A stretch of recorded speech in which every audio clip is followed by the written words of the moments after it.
Assalamualaikum warahmatullahi wabarakatuh. Waalaikumsalam warahmatullahi wabarakatuh.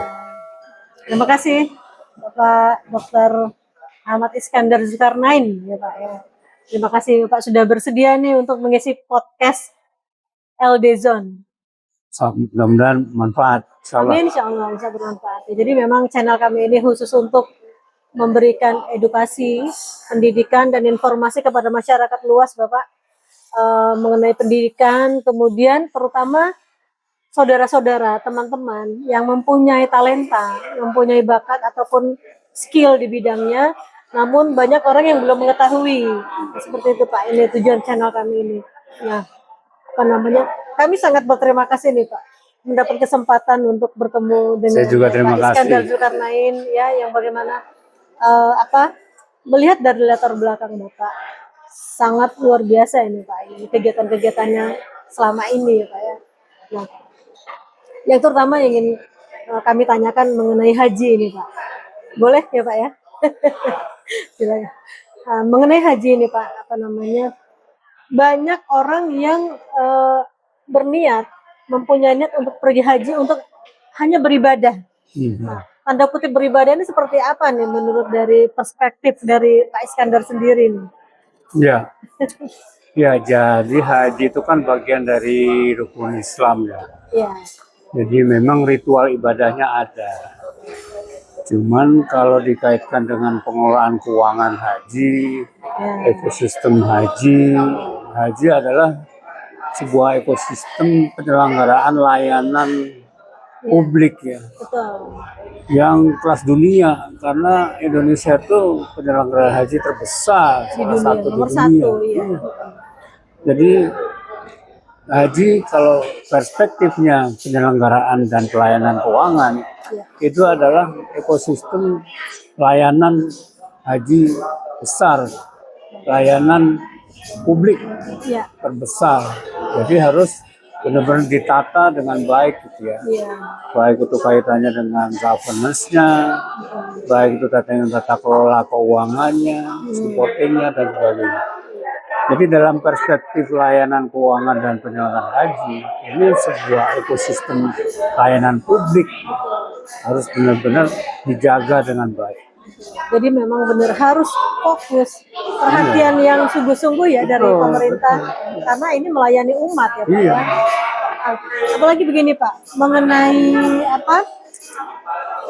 bisa dikatakan bahwa haji ini adalah suatu bentuk ekosistem Pak ya. Ekosistem yang terus-menerus setiap tahun yang diperlukan. Nah, ini bagaimana nih Pak menurut?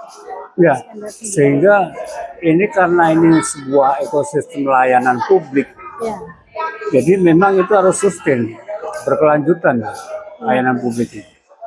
Kita tahu intinya adalah di logistiknya. Ya enggak?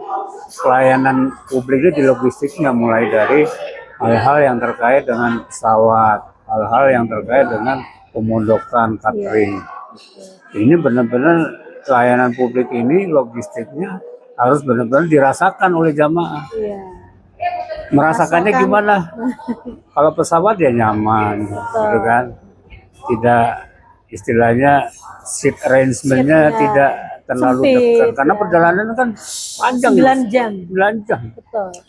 Kemudian yang dirasakan jamaah di pemondokan ya nyaman, tentunya pemondokannya dekat. Layak lah. Iya, dekat. Kemudian di catering makanan ya sehat, makanannya layak, sehat. Apalagi makanannya bisa disesuaikan dengan kondisi di mana daerah asal. Wah, itu bagus banget. Betul. Sehingga logistik haji ini menjadi suatu kunci ekosistem pelayanan publik itu. Iya. Ya karena kan banyak jamaah haji ya Pak ya. Jamaah haji ini yang terkendala dengan menu catering umumnya. Iya. Ya. Yang utama adalah jarak antara hotel untuk ke masjid. Contohnya misalkan di Mekah nih Pak ya, jaraknya itu kalau tidak salah jamaah Indonesia ini bisa sampai 2-4 kilo lebih ya Pak. Sampai mereka harus menggunakan transportasi lagi, bis, baru bisa mencapai ke Masjidil Haram ini. Nah ini bagaimana nih Pak? tentunya nih kita nih Pak ya berharap nih jamaah yang apalagi sudah berumur ya Pak, udah berumur cukup apa namanya misalkan udah usia 60 tahun ke atas, mereka akan merasakan kesulitan dengan jarak ini. Iya. Ini kita berharap sekali nih Pak ada perbaikan seperti ini. Ya, jadi pengelolaan keuangan haji memang fokusnya ke sana ya. Nah, Peningkatan layanan ini bagaimana gitu. Iya. Karena kalau nilai manfaat yang dihasilkan dari keuangan haji, layanannya tentunya tidak bisa optimal gitu kan. Kalau keterbatasan nilai manfaat yang ada. Nah, itu menjadi suatu kata kunci ya, layanan itu. Sehingga ekosistem layanan publik itu tujuan dari pengelolaan keuangan haji. ah, Ya nggak? Di sana nilai manfaatnya harus optimal. Penyelenggaraannya kualitasnya harus bagus kan gitu. ya, Sehingga untuk itu tentunya harus pengelolaan keuangan itu harus dioptimalkan dalam bentuk-bentuk penyalurannya, investasinya. Jadi inputnya adalah keuangan haji, outputnya tadi logistik, layanan tadi. betul. Ya kan logistik ini kan mencakup semua ya Pak ya. Iya. Karena apa yang sudah ditandatangani oleh jamaah sebelum membayar uang muka ya kan, Iya. down payment untuk Iya. mendaftar sebagai Setoran awal. haji ya, Setoran setoran awal. Ini kan sudah tertera semua itu ya Pak, akan jamaah bahwa akan mendapatkan ini, itu, Iya, itu iya. ya Pak ya.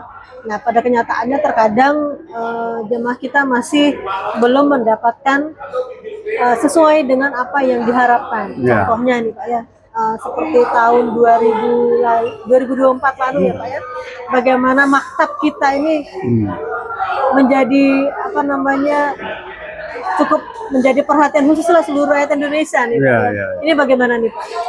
Ya, intinya adalah orkestrasi kalau menurut saya. Oke. Orkestrasi karena poin-poin penyelenggaraan ini kan ada kalau kemarin di Kemenak ya, Ya. nanti di Kementerian Haji.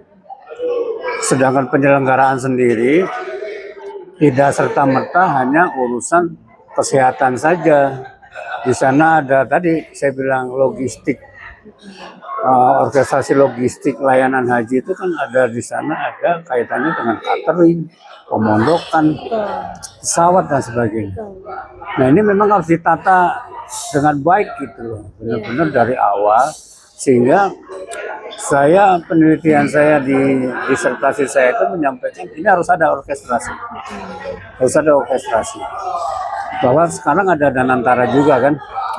Nah ini pembagiannya sebenarnya cukup bisa adil, bisa sesuai dengan tusinya. Iya. Danantara terkait dengan dia sebagai investor Nah, jangka panjang iya, iya. mewakili negara. BPKH mengelola keuangannya, Betul. kan gitu kan. Kemudian Kementerian Haji sekarang ya sebagai penyelenggaranya, sehingga bisa berorkestrasi. Sehingga ini kalau ini bisa ditata dengan baik dari awal gitu ya, tidak dadakan-dadakan. Karena bagaimana juga kan haji itu kan kalendernya udah jelas nih, Iya. ya enggak? Tiap bulan ini tahunnya. Ya, tahunnya udah jelas gitu. Meskipun maju 10 hari Iya, kan. betul. Tapi kan udah jelas. Betul. Kalau misalkan Iya.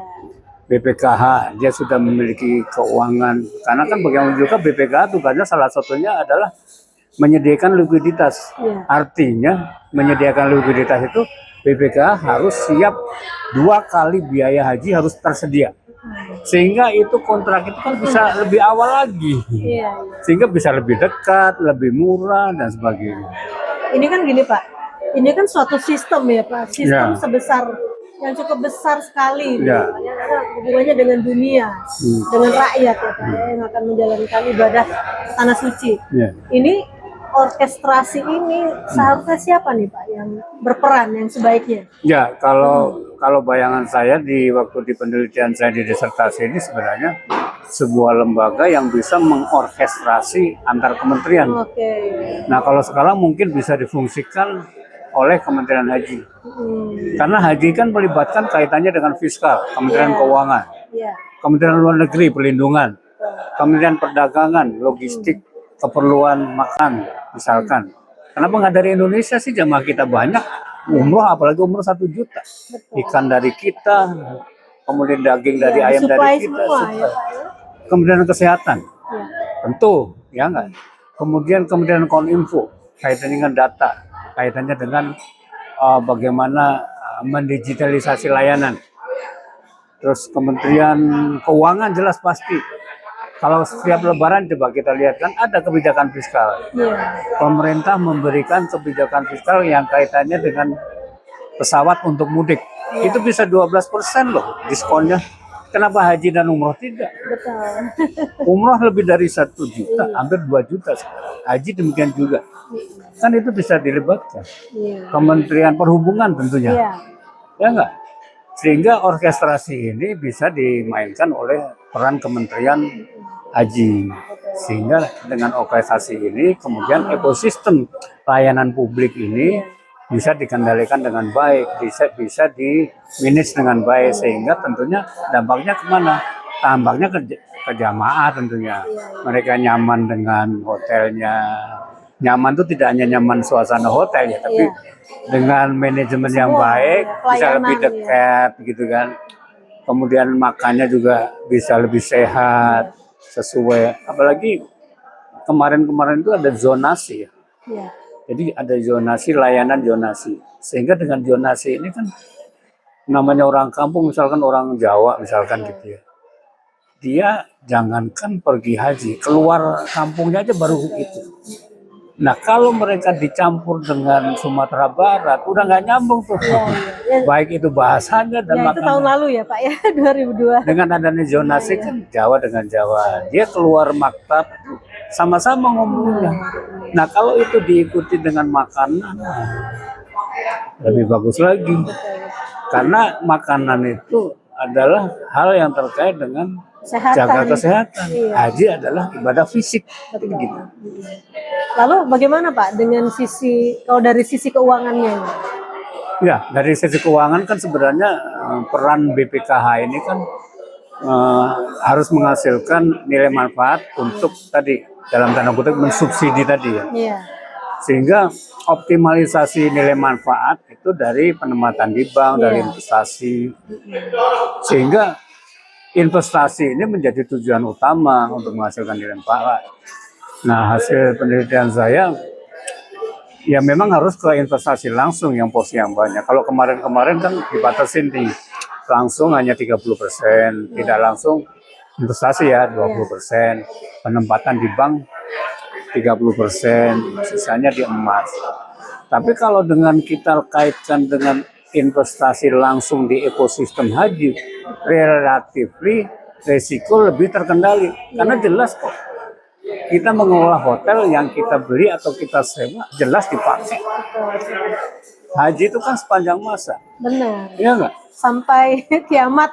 Kiamat seminggu sebelum kiamat. Betul, iya. Karena kita harus persiapan kiamat dulu. Gitu kan. Sehingga dengan demikian ya tadi, bagaimana tujuan utamanya adalah tadi nilai manfaat itu sangat dinikmati oleh jamaah. Ini salah satu Pak, hal yang cukup krusial ini adalah banyaknya masyarakat yang bertanya mengenai investasi dana haji ini. Ya kan setiap jamaah yang mendaftar itu kan pembayarannya 25 juta ya Pak ya. Nah, ini bagaimana nih Pak untuk pengelolaannya? Ya. Kalau menurut sebaiknya seperti apa? Memang harus diinvestasikan. Jadi gitu. Jadi hal-hal yang terkait dengan pengelolaan keuangan best practice memang harus dijalankan. Tidak misalkan gini, haji kan duitnya banyak, taruh aja di sini ya nggak bisa begitu. Kan harus ada mitigasi resikonya. Kemudian cadangan modal, kalau nggak ada cadangan modal, main taruh di sana sini kan nggak bisa. Harus ada likuiditasnya. Tiba-tiba diinvestasikan di jangka panjang, tiba-tiba macet, kan repot juga. Sehingga investasi suatu keniscayaan karena itu harus menghasilkan nilai manfaat. Kalau enggak mandek, duitnya numpuk saja, ditumpuk setinggi Monas buat apa kan gitu. Iya, benar-benar. Sehingga investasi adalah keniscayaan, tapi bagaimana investasi yang berkelanjutan menghasilkan nilai manfaat itu adalah tujuannya. Berarti ini termasuk dari perspektif akademik atau ya saya kira dua-duanya. Praktik nih Pak. Ya praktek, saya sebagai praktisi ya Iya. Itu kaitannya dengan investasi yang berkelanjutan itu jelas-jelas itu harus ditata gitu. Iya. Nah, sebagai akademisinya ada tools-tools tentang bagaimana mengelola investasi yang berkelanjutan itu. Itu dua-duanya tuh. Tadi kan banyak disampaikan mengenai dana ya Pak ya. Hmm. Salah satu dana ini memang sangat penting dalam pengelolaan haji ini ya Pak ya. Nah kemudian apa namanya, ada dana cadangan strategis nih Pak. Kenapa ini termasuk yang penting gitu Pak? Ya, artinya begini. Jadi dana cadangan itu dikaitkan dengan best practice pengelolaan keuangan haji. Sehingga kalau tidak ada cadangan, pengelolaan keuangan haji terjun bebas ini. Kita tidak mau juga adanya sebuah risiko. Risiko kita minimalisir. Ya enggak? Risk appetite-nya ya jangan risk appetite tinggi dong, tapi sedang-sedang saja. Dengan adanya cadangan itu ibarat itu kalau misalkan terjun payung tuh menggunakan parasit gitu. Iya. Yang namanya risiko kan pasti ada. Yang namanya orang investasi itu pasti ada risikonya, nggak mungkin nggak ada. Iya. Nah dengan adanya risiko, dengan adanya cadangan itu sebagai bantalan, sehingga dana haji itu bisa sustain. Karena ada bantalan kalau tanpa cadangan baru jamaah ini bisa menjadi korban ya. Justru jamaah akan menjadi korban. Tiba-tiba ya namanya investasi meskipun kadang-kadang sudah dianalisis, dimitigasi, kan kita nggak tahu apa yang terjadi besok. Nah dengan ada cadangan bantalan parasit tadi, sebenarnya keberlanjutan dana haji dan keamanan dana haji lebih bisa dalam tanda kutip terjamin. Kan banyak sekali nih Pak, apa namanya isu-isu di luar itu bahwa dana haji ini dipergunakan untuk ini, dipergunakan untuk itu. Nah, ini bagaimana isu-isu yang artinya yang terdengar seperti artinya itu? Begini, kalau misalkan ada isu mendingan ditanyakan kepada yang berwajib gitu ya. Artinya sebagai pengelola gitu. Kadang-kadang maaf sekarang ini medsos kan hal-hal yang terkait dengan isu ini kan suka bisa dihembuskan. Artinya begini. Seorang profesional pengelola dana haji, tentunya mereka akan berhitung juga. Tidak serta-merta dia ditaruh di sini dengan tidak memakai perhitungan. Misalkan isu ditaruh di jalan tol. Kita memiliki koridor-koridor. Misalkan kalau undang-undang kemarin, investasi langsung maksimal 30%, tidak langsung 20%. Jadi tidak serta-merta begitu. Dan juga BPKH atau pengelola keuangan haji harus menyediakan dana likuiditas sebesar 2 kali penyelenggaraan ibadah haji. Sehingga kalau misalkan ada kenaikan itu harus tersedia itu 2 kali itu. Jadi itu dana likuid tidak boleh diinvestasikan kemana-mana. Gitu. Iya kan setiap tahun ini kan publik itu kan selalu ribut, yang diributkan itu mengenai dana haji ya. Ini bagaimana nih menurut?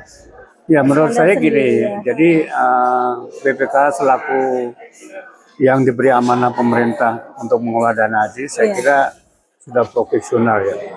Sehingga mereka kaitannya dengan hal yang terkait dengan dia harus memenuhi alat likuidnya, dia harus menginvestasi ke hal-hal yang aman tentunya ya.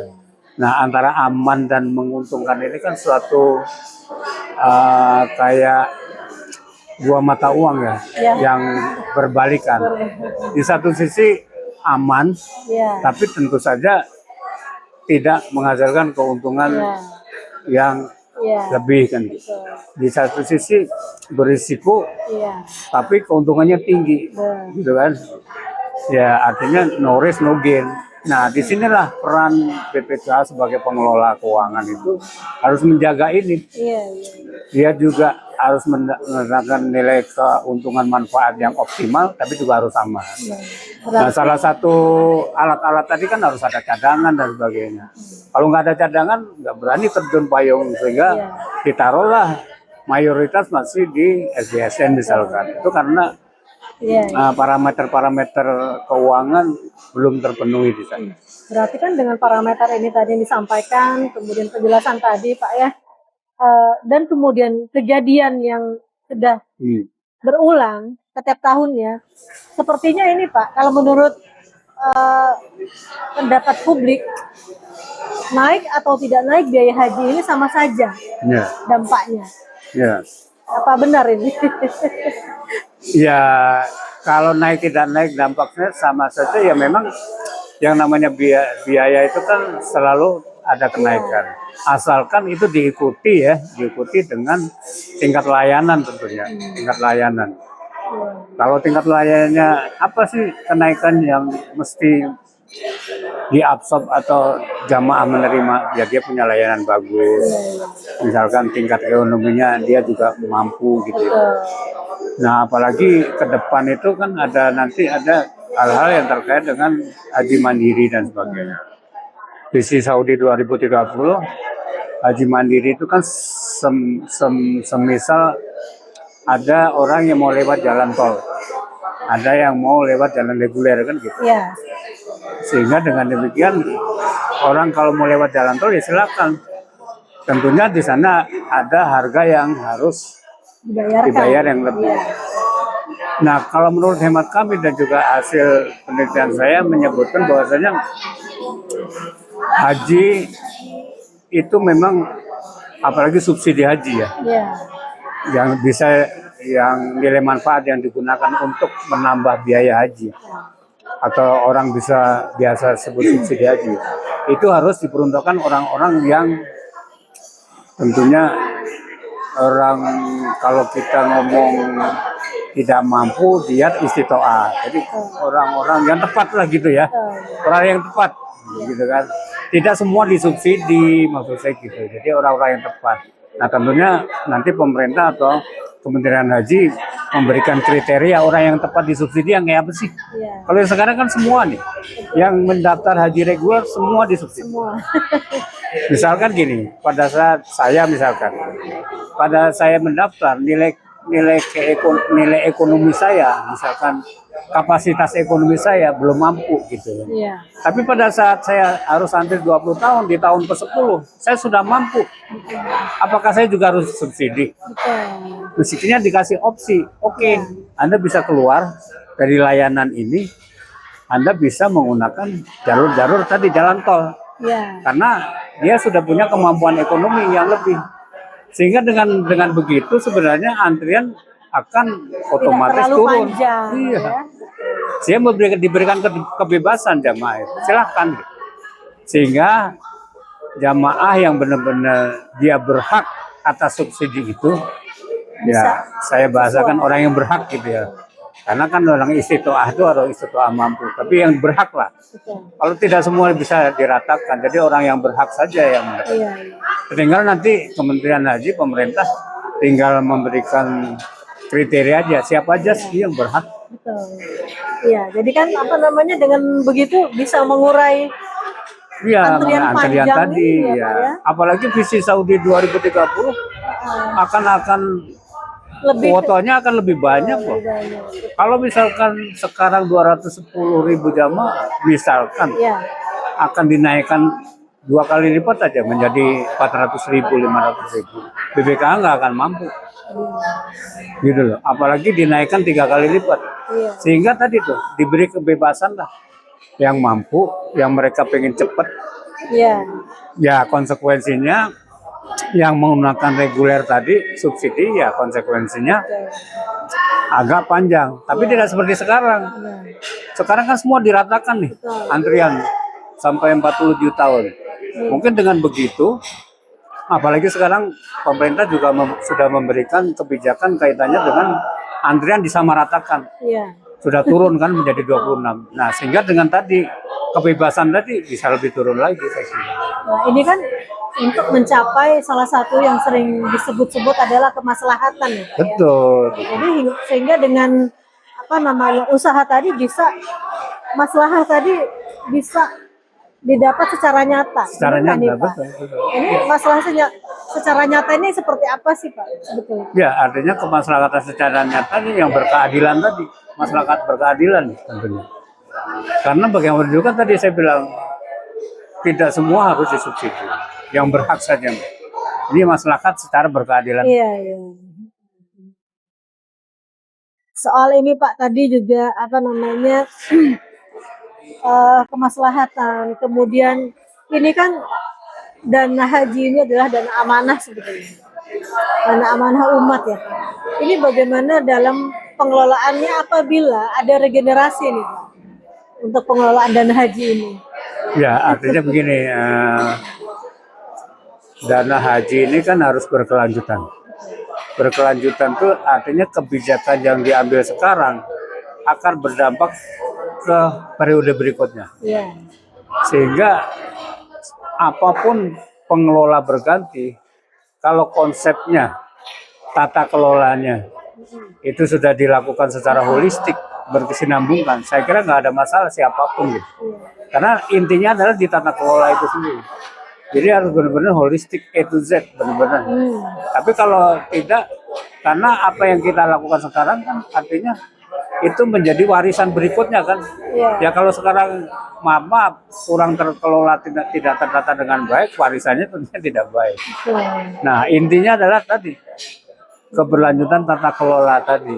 Jadi tata kelola harus holistik, tidak parsial gitu ya. Tadi termasuk tadi yang terkait dengan orkestrasi tadi, karena haji tidak terkait, tidak hanya berkaitan dengan BPKI dan Kementerian Agama, banyak kementerian yang terkait.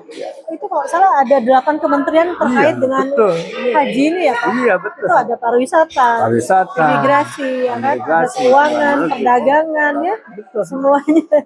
Perhubungan. Iya perhubungan. Jadi ya dengan orkestrasi ini, apabila berbaur bersama untuk menentukan satu arah yang sama, ya insya Allah akan tercapai lah kemaslahatan tadi. Ya, jadi kalau saya sebutkan istilahnya komite tetap haji.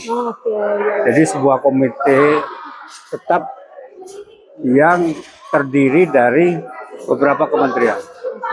Nah di situ mungkin Kementerian Haji sebagai orkestratornya, sebagai koordinatornya. Sehingga dengan begitu udah langsung, misalkan ini masalah apa nih? Masalah pesawat perhubungan, misalkan. Bandara mau ditambah di sana, tidak hanya Mekah, Madinah, tapi di Taif misalkan. Nah ini kan mau tidak mau Kementerian Perhubungan yang bertanggung jawab, berkompeten kan gitu. Termasuk begini, misalkan embarkasi ini, embarkasi di Indonesia sekarang kurang lebih mungkin ada 12-13an. Mau ditambah lagi layanan misalkan di mana tuh yang baru. Bandara Kertajati misalkan. Nah itu seperti apa? Kan ini harus benar-benar didetailkan gitu. Tidak hanya Kertajati sebagai haji. Nah di sekitar Kertajati itu ada ini enggak ada semacam apa ya perhotel apa kaitannya dengan Wisma Haji enggak? Embarkasi kalau di situ enggak ada. Nah dia harus minumnya di mana? Di Bandung, kan terlalu jauh. Gitu. Nggak ngumpul semuanya di Bekasi ya Pak ya? Nah, kan terlalu jauh juga. Haji ya kan? Nah, ini kan Menteri Perhubungan berperan. Bandara mana saja yang akan embarkasi. Kementerian Luar Negeri, misalkan pelayanan. Apakah semuanya bisa dilakukan pelayanan, termasuk tadi biometrik dan sebagainya? Kaitannya dengan visa. Kesehatan. Nah, kesehatan juga. Sehingga ini sebuah orkestrasi besar saya kira. Diperlukan saling komunikasi dan prepare-nya ini setiap selesai haji prepare lagi ya Pak. Apalagi Indonesia kan pengelola dana haji salah satu terbesar di dunia dan penyelenggaranya juga.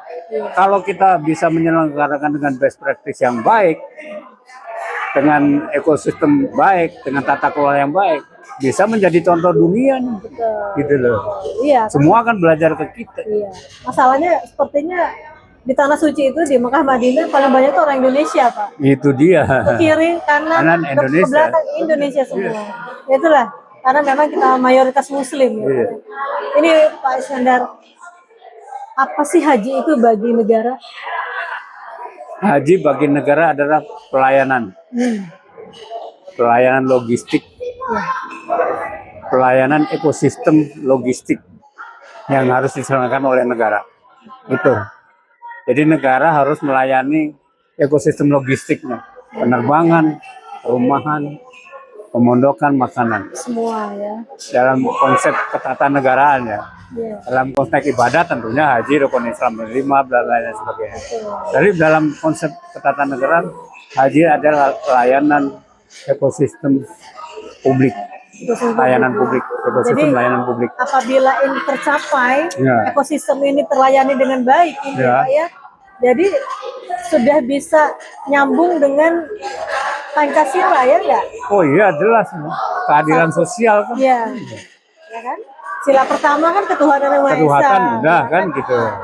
Kemanusiaan, Iya. hal-hal yang terkait dengan hubungan interrelationship, persatuan. Haji adalah mempersatukan seluruh umat, mempersatukan umat dari daerah menjadi satu titik, Iya. kerakyatan dan sebagainya.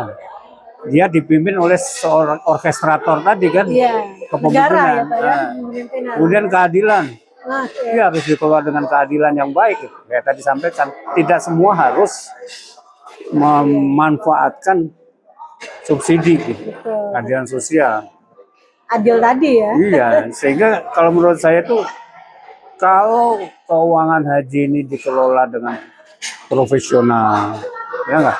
Kemudian berlandaskan kemaslahatan umat, itu akan bertemu tuh Mbak antara Pancasila, rukun Islam dan 5, Iya. dan pengelolaan keuangan haji. Iya. Gitu. Karena kan kita negara kita ini kan ideologinya kan Pancasila. Iya, akan ketemu tuh. Sebagai identitas negara kita kan iya. Pancasila, Undang-Undang Dasar 45 ya. Betul, Pak? betul.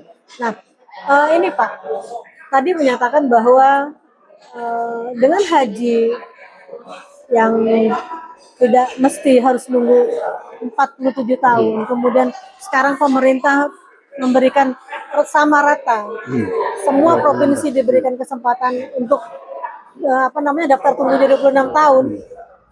Mungkin bagi sebagian orang tertentu ya, sebagian orang itu kurang adil itu Pak. Kenapa Benar tuh? nggak nih?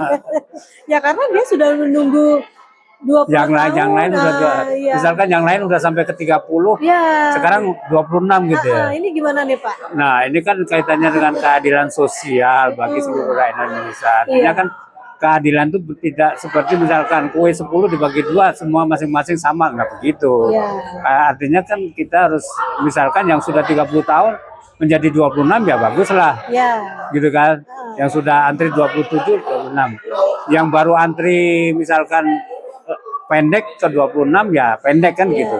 Nah, intinya sebenarnya ini tadi narasi keadilan sosial tadi, bukan masalah. Nah, kalau kita ngomong keadilan hakiki ya di akhirat nanti ya. Iya, betul. Nah, ini kan keadilan yang mewujudkan keadilan sosial yang keadilan untuk semuanya kan.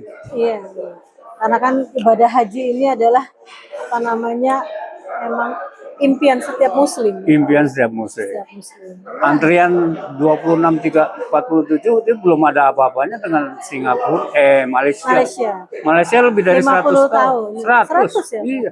Insya Allah. Sehingga bayi yang lahir pun sudah didaftarkan.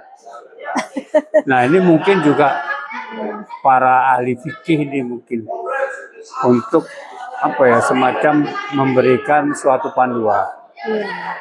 bahwa sesuatu yang sudah diniatkan itu akan mendapatkan sesuai apa yang telah mereka niat. Mereka niat berhaji, meskipun qadarullah meninggal, dia sudah mendapatkan haji, insya Allah begitu.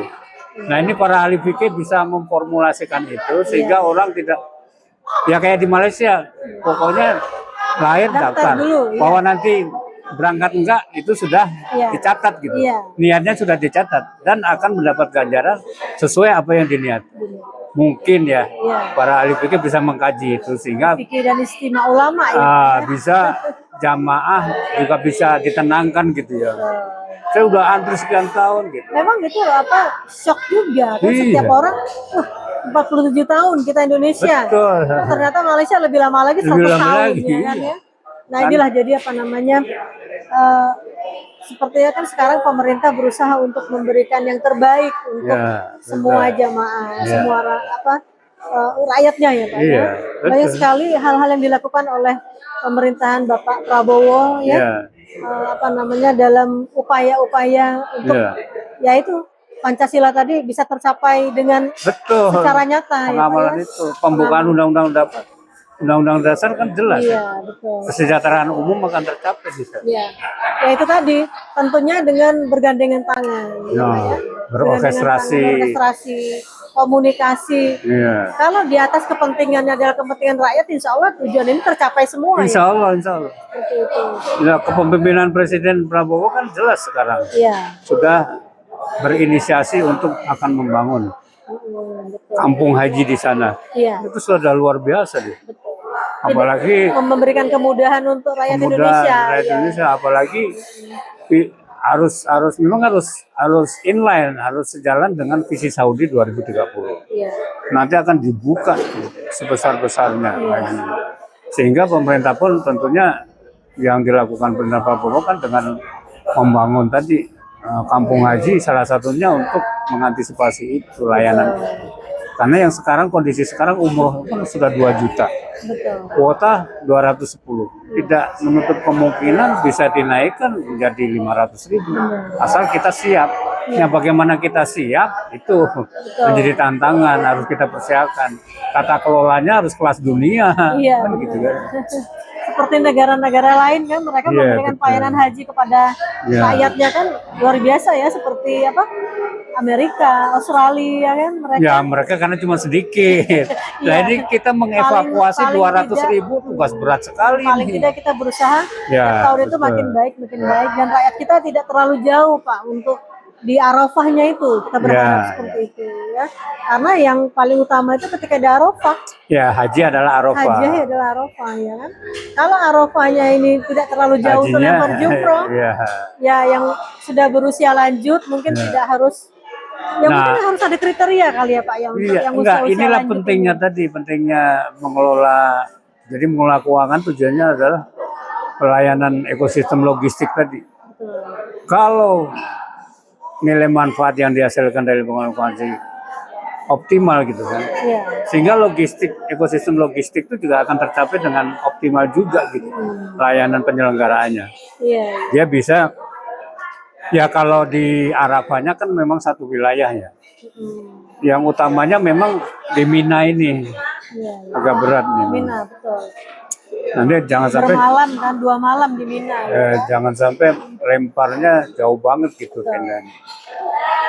Karena selama ini Indonesia untuk yang reguler ini cukup jauh Pak, perjalanannya untuk lempar jumroh ini yang terberat sebetulnya ya. Ya.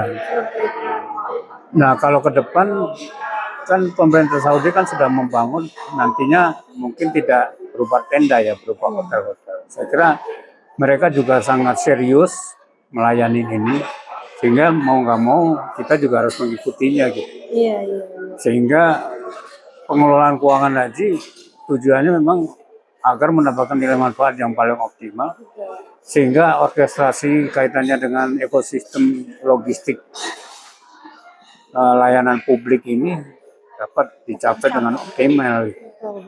Hotelnya, ya artinya kalau misalkan hotelnya lebih dekat gitu ya, layanan cateringnya lebih menyehatkan, transportasi selama di sana ya.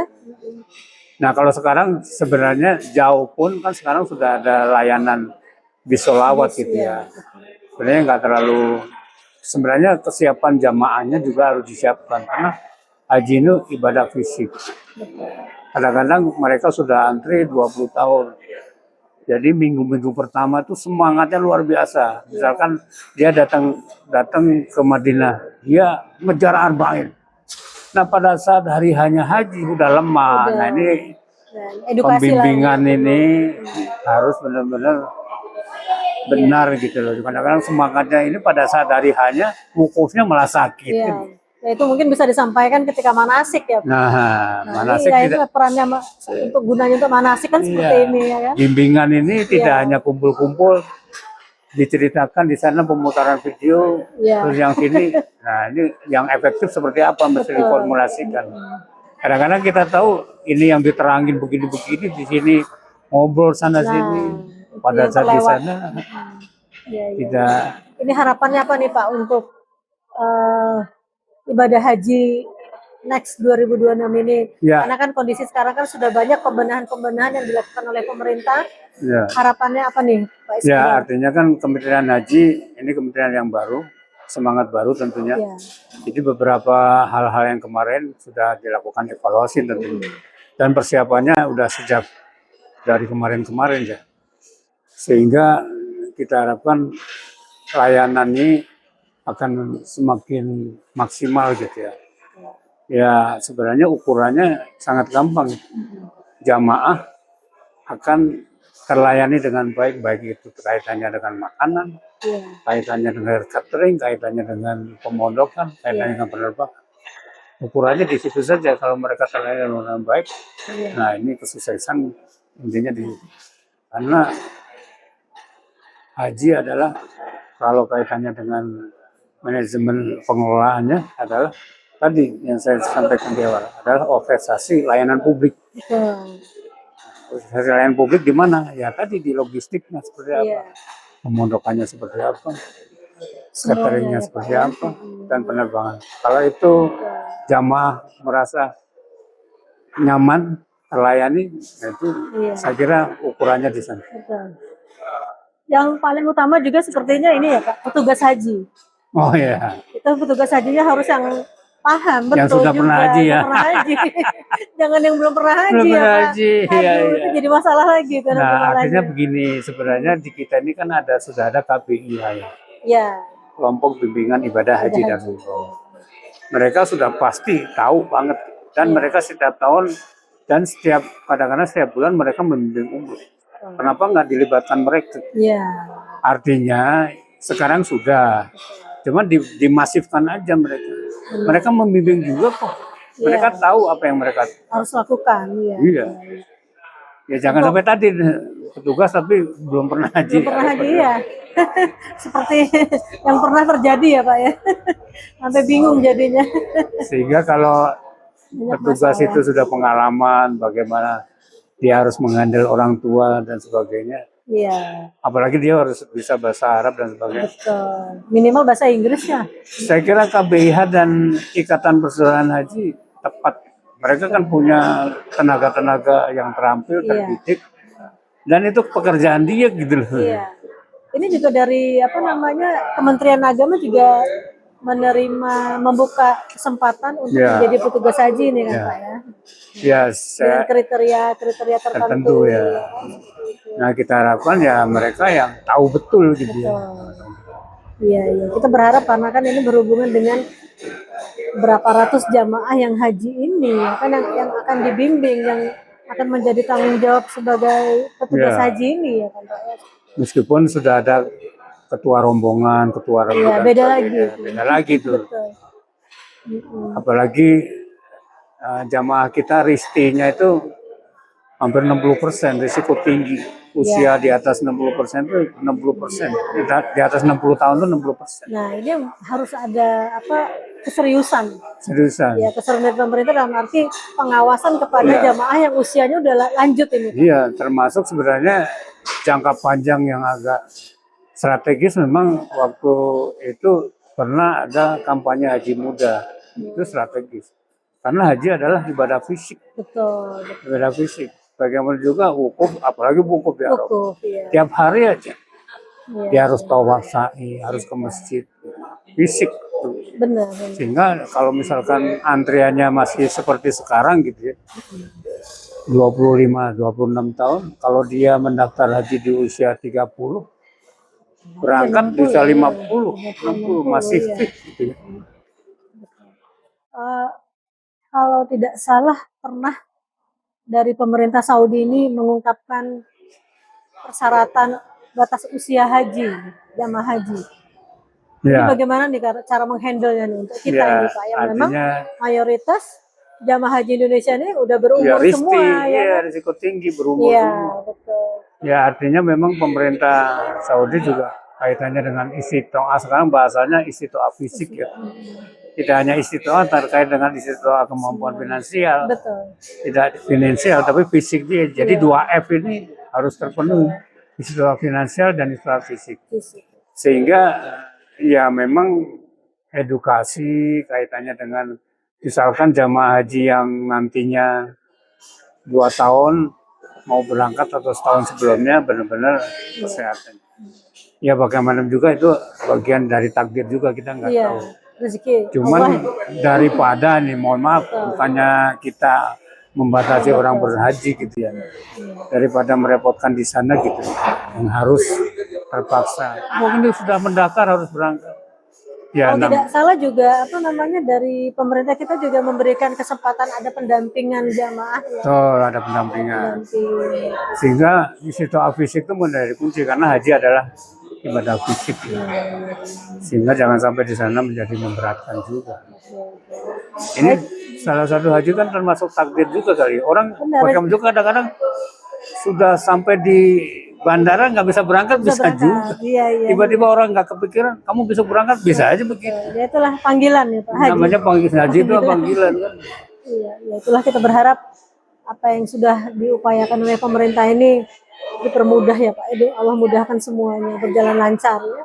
Dan juga semoga Haji 2026 yang sebentar lagi akan diselenggarakan semuanya berjalan dengan lancar, dengan baik ya Pak. Amin. Sesuai dengan apa yang rakyat harapkan, jamaah haji harapkan. Ya, amin. Ya, baik, Bapak Iskandar, terima kasih atas bincang-bincang ini. Semoga apa yang disampaikan tadi, menjadi perbincangan tadi, bisa menginspirasi, menjadi tambahan ilmu, wawasan kepada jamaah haji ataupun untuk pemerintah. Bagaimana ternyata kerjasama orkestrasi itu diperlukan sekali untuk semua kementerian ya Pak ya. Betul. Ya baik, semoga apa yang disampaikan ini bermanfaat. Terima kasih. Assalamualaikum warahmatullahi wabarakatuh. Waalaikumsalam warahmatullahi wabarakatuh.